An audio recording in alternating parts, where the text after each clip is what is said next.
crois que l'Afrique est un continent jeune, ça il faut l'avouer, puisque l'Afrique a connu leur indépendance aux années 60. Il se cherche. Maintenant, il commence à prendre de la maturité. Je dis que l'Afrique est un continent jeune puisque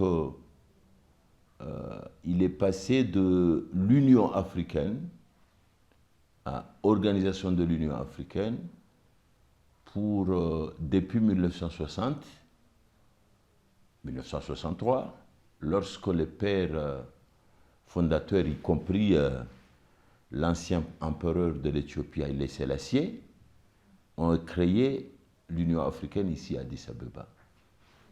À l'époque, les Africains avaient comme ambition de libérer l'Afrique du joug de colonialisme.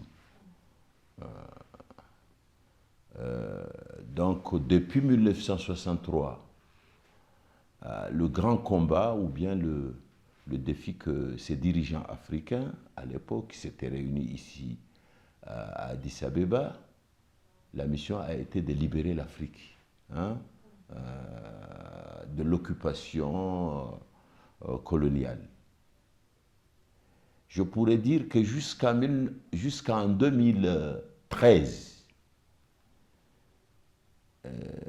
on pourrait dire que l'Afrique a été majoritairement libérée, pour ne pas dire la totalité, puisqu'il reste quelques poches, y compris une partie du territoire comorien qui reste toujours sous occupation française, l'île de Mayotte, mais également quelques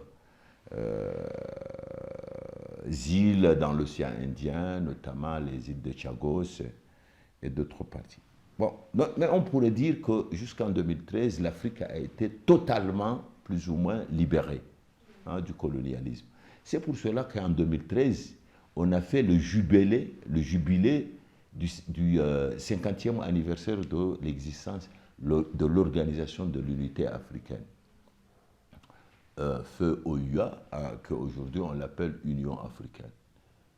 De là, nous avons fait le résumé, nous avons fait le bilan de ce qui s'est passé, et puis là, nous avons posé l'acte, ce qu'on appelle la vision de l'Afrique pour les 50 ans à venir, qu'on l'a intitulé l'agenda 2063. Et à travers cet agenda 2063, nous avons placé les bases, ou bien les priorités de l'Afrique, ce que nous avons intitulé l'Afrique que nous voulons, l'Afrique qu'on va vivre en paix, l'Afrique qu'on va vivre mieux, l'Afrique qu'on va vivre saine, l'Afrique dont on va s'aimer. Donc c'est à peu près ces bases-là que nous avons élaboré l'agenda 2063. Et sur cet agenda, je crois qu'on aura l'occasion d'en parler, on a défini un certain nombre de cadres et des mécanismes, pour atteindre ces objectifs. Voilà, donc cette année, en 2023, on aura à faire le bilan du premier plan décennal, c'est-à-dire le premier plan, parce qu'on a dit 2063, mais l'agenda 2063, on l'a divisé en 5 plans, ce qu'on dit les plans décennal. Donc il y a eu le premier plan décennal 2013-2023. Donc on est en train de terminer le premier plan décennal. Donc on aura cette année à faire le bilan de ce qui s'est passé avant d'entamer le deuxième plan décennal.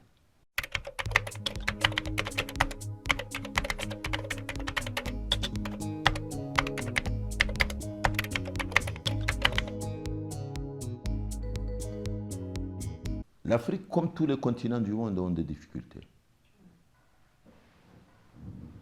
Mais nous pensons que ici en Afrique, nous devons chercher des solutions africaines. Et d'ailleurs, je profite de l'occasion de remercier le Premier ministre Abiy Ahmed, puisque l'Éthiopie, à un moment donné, il y a 2 ans, a connu une période de crise à l'interne, hein, entre le gouvernement central et le gouvernement régional du Tigré. Mais grâce au leadership de Abiy Ahmed et tous les dirigeants éthiopiens, ils ont pu trouver une solution, grâce également à la médiation de l'Union africaine. Ils se sont vus en Afrique du Sud, le gouvernement à Pretoria, les responsables éthiopiens, le gouvernement éthiopien et le gouvernement régional se sont vus sous la médiation de l'Union africaine et ils ont trouvé des solutions. Donc ce sont des choses que nous pourrons encourager, nous devons encourager les dirigeants africains. Lorsque nous avons des problèmes, on essaie de trouver des solutions entre nous Africains. Donc je dirais ça au passage que c'est une bonne chose. Mais également, les questions économiques, les questions climatiques, les questions politiques, les questions de sécurité. Donc tout ça, les questions alimentaires, tout ça, nous devons, nous, Africains, essayer de trouver des solutions. Cela ne dit pas qu'on ne va pas prendre ou bien on va pas être, ou bien on ne doit pas travailler en synergie avec les autres parties du monde, si, puisqu'on a besoin de ce partenariat. Aujourd'hui, le monde a fait qu'on est devenu un seul village. Hein? Et d'ailleurs, je voulais d'entrée vous dire que, ou bien profiter de l'occasion, vous savez, tout ce qui se passe aujourd'hui, comme vous l'avez dit, la guerre qui se passe en russo-ukrainienne, c'est en Europe. Mais les impacts de la guerre, nous les Africains, nous le savons. Vous vous souviendrez avec nous qu'il a fallu hein, à ce qu'il y ait une négociation ou bien un protocole, un accord pour permettre les bateaux à prendre les céréales pour venir jusqu'ici. Parce que malheureusement, l'Afrique, comme beaucoup d'autres, hein, il y a une interdépendance. Donc sur le plan alimentaire, il n'est secret à personne, la Russie et l'Ukraine étaient parmi les grands fournisseurs mondiaux en matière de céréales. Donc la guerre qui a éclaté là-bas a fait qu'il y a eu des problèmes donc, qui allaient risquer une crise alimentaire mondiale dont l'Afrique serait parmi les victimes. Donc il a fallu un accord de négociation pour permettre les bateaux de transporter et d'exporter les céréales vers l'Afrique. Mais également d'autres produits, notamment les engrais, qui aidaient à nos agricultures à développer leur agriculture. Donc c'est pour vous montrer qu'il y a toujours cette dépendance dont l'Afrique doit remédier. Hein? Nous devons cultiver chez nous, nous devons produire chez nous pour qu'on ait suffisamment de produits pour faire nourrir les peuples d'Afrique, mais également pour pouvoir, puisque nous avons les terres agricoles utiles pour faire cette production.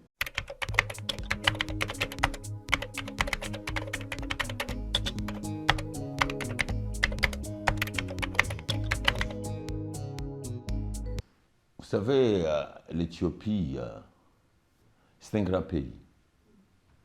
C'est un grand pays, ce n'est pas uniquement par la taille, mais c'est un grand pays, c'est une grande civilisation. C'est une grande civilisation millénaire, hein, qui a des spécificités, même sur le plan historique. Tout le monde veut apprendre de l'Éthiopie. Hein, c'est Habash. Même l'histoire du prophète Mohammed, c'est ici que le prophète a envoyé les premiers diplomates, accrédité les premiers diplomates. Il a envoyé des gens ici pour apprendre comment le roi qui était ici, avec cette rigueur, cette bonne gouvernance qu'il avait, il a envoyé les gens d'apprendre. Donc c'est pour vous dire que c'est un pays dont à chaque fois nous allons apprendre. Ce qui s'est passé en Éthiopie, l'accord qui a eu lieu à Pretoria, je crois que les responsables éthiopiens se sont dit que il faut se parler. Hein? Ils se sont parlé, ils ont discuté, et les armes se sont taises. Et puis maintenant, il y a le processus, ils sont en train de voir, mais ce qui était très important, arrêter la guerre, discuter.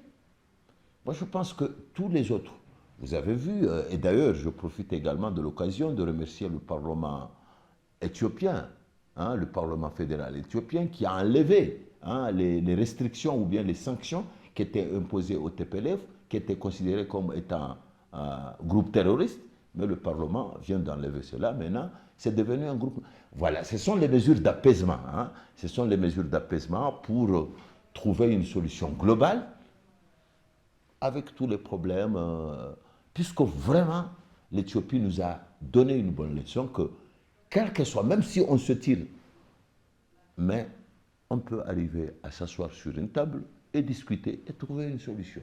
Donc, je ne peux que de dire que c'est un exemple très important, que quelles que soient les difficultés, la seule négociation, la seule solution solide, c'est de se parler. Hein, c'est de se parler. C'est en ce moment-là qu'on trouve les solutions envers les difficultés qu'on a.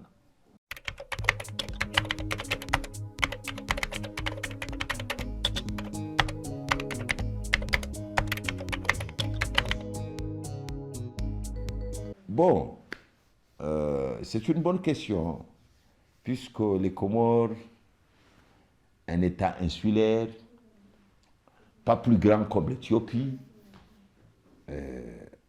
à la tête de l'Union africaine. Je tenais ou bien au nom de l'Union des Comores, on remercie le continent africain de cette marque de confiance qui a donné à l'Union des Comores pour présider le destiné des 12 mois à venir, ou bien de l'année 2023, le continent africain. L'Union des Comores va continuer ce qu'ont fait les anciens présidents de l'Union africaine. Hein? On ne va pas inventer quelque chose de nouveau, mais on va suivre le chemin, bien sûr, tracé par nos prédécesseurs. Mais quand même, on va donner beaucoup plus une priorité sur certains axes, hein, dont nous les appelons des axes, ou bien des défis, ou bien des priorités. Hein. Donc il y aura l'axe sécuritaire, puisque lorsqu'il n'y a pas la sécurité, il n'y aura pas de développement. Hein. Donc nous devons nous atteler pour qu'il y ait beaucoup plus de paix et de sécurité en Afrique, en essayant d'aider ceux qui sont en difficulté, puisque par exemple le Sahel est confronté à deux choses. Ils sont confrontés à certains nombres de pays du Sahel, certains pays africains du Sahel, ils sont exclus de l'Union africaine actuellement. C'est le cas du Mali, c'est le cas du Burkina Faso, c'est le cas de la Guinée. Ils ne sont pas... ils sont suspendus des activités de l'Union africaine, puisqu'il y a eu des changements anticonstitutionnels. Mais ces pays-là, surtout le Mali et le Burkina, ils sont confrontés au phénomène du terrorisme. Donc ils sont pris entre... Ils ont de double crise. Une crise sécuritaire et une crise constitutionnelle. Donc nous devons aider ces pays à retrouver l'ordre constitutionnel, à les encourager sur l'élaboration des calendriers raisonnables pour la transition démocratique, pour les organisations des élections, pour élire des responsables légaux dans ces pays. Mais également, nous devons les aider. Hein. Nous devons être à côté d'eux hein, pour combattre ce phénomène.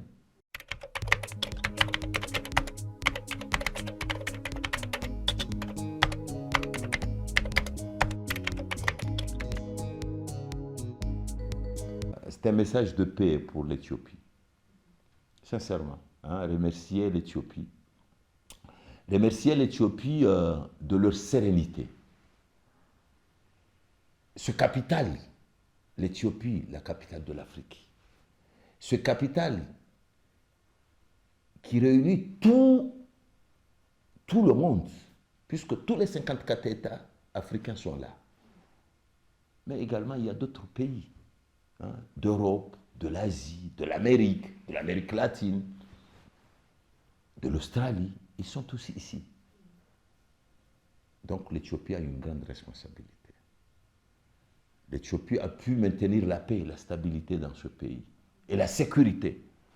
Donc c'est un pays dont nous devons l'aimer tous et prier, hein, prier pour ce pays, pour que cette paix dure, cette stabilité, cette sécurité, parce qu'on en a besoin. Imaginez ce pays-là, tout le monde, moi je peux aller jusqu'à 2 heures du matin, 3 heures du matin sans être inquiet. Donc c'est prier pour ce pays, pour que ce pays se développe, pour que ce pays trouve la sérénité et que les ennemis de ce grand pays, l'Éthiopie, ne trouvent pas une porte d'entrée ici en Éthiopie.